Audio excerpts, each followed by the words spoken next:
Okay, File New again, and pick a place to play.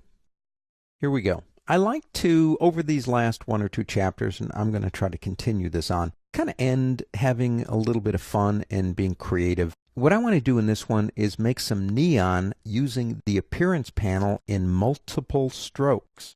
Now, let's bring this out to a place of prominence because we're going to need it.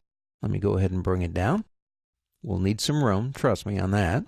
Let's come over here and pick up your rectangle tool and draw yourself a rectangle, say like that. Since I have this button selected, it's a black stroke with a white fill. I'm going to reverse that right here. I actually want that as black. It'll help kind of see the effect of the neon. Next, create a new layer. We can lock this one. In this layer, let's pick up our rounded rectangle and draw yourself like you're going to do a marquee for a television show or something, you know, whatever. We're doing a marquee. So whatever you want it to be, don't forget you can use your up and down arrow keys to change the roundness. And we have that. Now, if we click this button over here, it's going to give us black and white, which is fine for the moment. Let's try to do as much as we can from the appearance panel over here. Let me go ahead and pick up my selection tool. So we have it selected. Now we can change the fill and stroke colors here. So let's click here on fill and click over here and give it color. Let's go ahead and give the stroke a color. And I'm going to go to something like a red. Now we are going to need one more panel. I want you to bring out the color panel. Put it somewhere where you can get to it easy. Change this option here, say show options, and then change it again to HSB. Use saturation brightness. I think we're about ready to get started. Make the stroke 8 points. So I'm going to click the up button, 1, 2, 3, 4, or 8 points on that bad boy. Now you know what I need? I need 6 more of these. 6 more. That makes 7 total. So with it selected, click down here. 1, 2, 3, 4, 5, 6. Now the cool thing about this, when you think about it, is they're laying on top of each other and each one can be controlled individually. So next step, we need to begin reducing them in size. Now this one is fine for now and so is that one. But this one I want to be 6 pixels. Okay, this one I want to be 4, then 2, then 1. Now they're all the same color right now, so it doesn't matter, but it will in a minute. Okay, 1, 2, 3, 4, 6, 8, 8. This one's fine and that one's fine for now.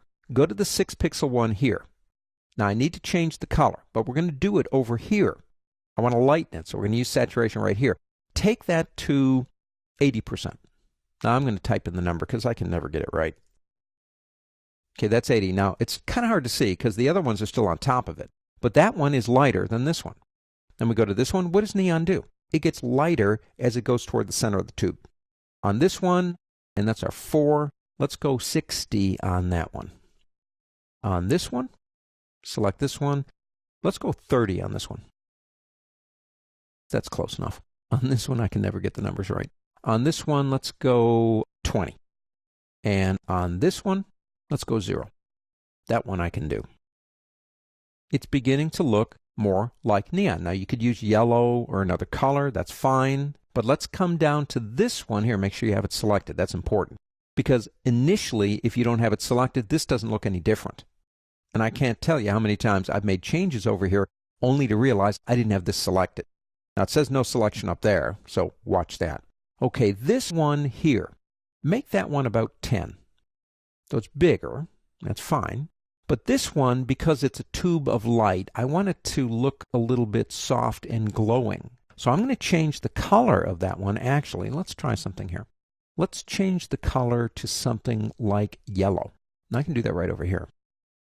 So it's 10 pixels wide. It's at the bottom. And you can kind of see it sneaking out right here and here. Reselect it again. Go into your FX button right here with that selected, of course. And go into Stylize Outer Glow. Turn on the preview. See, we need to soften it up a little bit. Make it look like it's glowing to give it that diffuse effect. You could play around with this. I think that's fine, to be honest with you. I'm going to click OK. And there you go. The appearance panel, creating the effect of neon inside of Adobe Illustrator with an effect that we can actually, well, let me show you this while we're here. You do have over here swatches and brushes and symbols. You've got strokes and gradients and transparencies. You got all these different things. Down here you have graphic styles. That's a graphic style. If I select it over here and click the new button over here, I can add it. Which means what? I can use it on something else just by making it. Let's do this. Let's get rid of this. Let's come over here and pick up something else. Let's see if it works on a star. I said I wouldn't end with a star. I guess I am. And let's go ahead and take it to default. Okay, I have that star. It's kind of like, I'd like to see that neon on that star. So I have it over here in Graphic Styles, and I click. There you go. Not only did it take us a bit of time to make it, but we can save it as a graphic style and use it over and over and over again. The appearance panel to me is the star of this chapter. Never leave home without it.